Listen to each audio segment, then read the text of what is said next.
Hello everyone, it is me Vegeta T23 and welcome back to my new What If. Today is the last part of What If Saiyans and Tuffles had an agreement. Before I start, I'd like to mention they created a Discord server for you to join.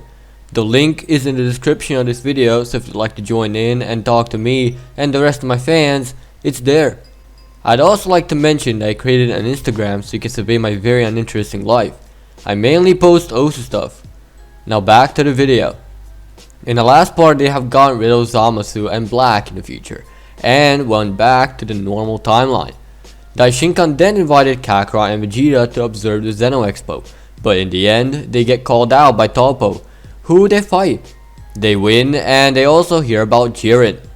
Once they got back, Vegeta didn't want to be in a tournament because of Bulma and her pregnancy, so Whis delivered baby Bola in the world. With that, they settled on all 10 fighters, those being Kakarot, Vegeta, Broly, Bardock, Raditz, Vegeta Jr., Elder Vegeta, Ginger, Roshi, and a Saiyan hybrid Goma. They get to the tournament arena as the tournament starts. With the recap out of the way, let's finish this What If. Daishinkan announces the start of the tournament and everyone ditches the area they were in. To stick with the important parts, Kakarot and Broly actually work together to defeat the wolves of Universe 9. They do so with ease and then move on. In a few short minutes, Universe 9 fighters are eliminated and wiped from existence. Caulifla then finds Kakarot and they start battling. It all ends up in Kale going nuts and destroying most of the arena. Jiren intervenes and disposes of her. Vegeta then fights Brienne and defeats her easily. Then after seeing Jiren doing what he did, he goes to him and engages the first battle with him. It starts off pretty eventless until Vegeta uses Super Saiyan Blue evolution and starts making a mark on the alien. Jiren then displays a bit of his power, knocking Vegeta out for a little bit. Once Vegeta gets back to his senses, he knows he will only use himself up with the ace in his sleeves, but decides to take the risk as he brings out Kaioken. Jiren tries to dispose of him just like he did with Kale, but Vegeta takes the kick and turns his attention to Jiren, attacking him and doing a lot of damage to him. The rest of the Pride Troopers then go to aid Jiren, but are then stopped by the other Saiyans as well as Goma, and they battle the Pride Troopers. Jiren is taking a massive beating and can't do anything about it, but power up to his full power. He now has a chance as he goes and attacks Vegeta, as their fists clash with each other's.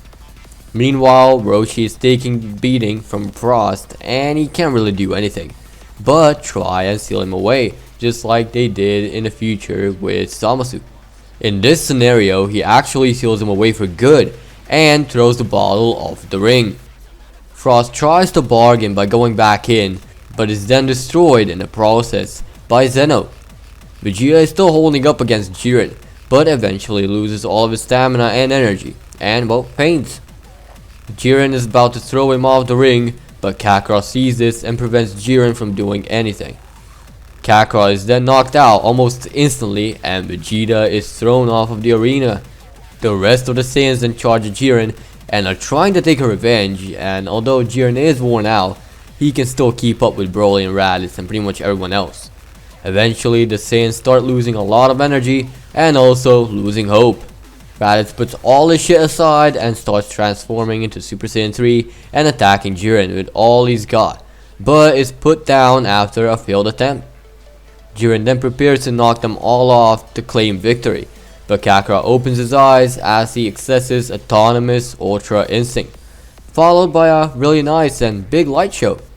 Jiren, having no time to play around, tries to put Kakarot back down, but Kakarot dodges and lands a gut punch on Jiren, strong enough that Jiren is gasping for air. As Kakarot is looking at this new power of his, he rushes and kicks Jiren in the chest, making Jiren gasp for air once again, but Goku lost his power at that exact moment. Goma sees what's going on and intervenes with his Super Saiyan 4 and goes at Jiren. Jiren is a bit worn out, but still prideful he can win. Goma has no chance at his current state as he saw Kakarot laying there, catching some air from Ultra Instinct. That gave Goma a thought how Kakarot found a new power all on his own, and if Kakarot did it, So can he. That was the push he needed, going Super Saiyan 5. He fought Jiren with all he's got and made a mark. However, it didn't last long as Jiren put his ass on the ground as he went unconscious. At this point, everyone is unconscious and barely able to stand. So with one simple motion, Jiren knocked everyone out of the boundaries. Before anything, they all gave their energy to Kakarot, and Kakarot vowed to keep their promises, going straight for Super Saiyan Blue Evolution Kaioken times 20 as he started to battle Jiren. Kakarot figured out this isn't gonna work, even for a tired out Jiren, as Jiren managed to land a very strong punch, which put Kakarot down and out of the arena. But Kakarot gave his energy to Goma before he fell. Goma wakes up and sees that he's the only one there. Goma then realizes what Ultra Instinct is all about. Focusing, he gets into Ultra Instinct, much to the amazement of the gods, and decides to just roll with it. This Omen is vastly more powerful than Kakarot's Omen since it was actually controlled, and with that, Goma starts with offense as he wants to master it fully, and also to figure out how to access the form on his own. Jiren then powers up a little as Goma gets pushed into a corner fast. He's now starting to fight back violently as his attacks deal more and more damage to the alien. Jiren pushes Goma off and is trying to hold his own. Goma finally realizes the trick to it as Jiren throws a massive ki attack at Goma. The ki pressure Goma is generating, and his energy in general, makes a galaxy-like shape as he cancels out Jiren's attack. With that, we then see Goma with silver hair and very hot aura. He has mastered Ultra Instinct, and he starts handling Jiren like he's basically nothing. Jiren is trying hard, but Goma isn't letting him go that easy. They're getting evenly matched as Jiren is closing in on his full power. They then get to the standstill and Goma speaks in favor of everyone that this power he harnesses right now is the effect of his friends and family waiting on Earth. Jiren responds with a blast towards the Breachers to try and assert his own dominance as he doesn't believe in friends or family.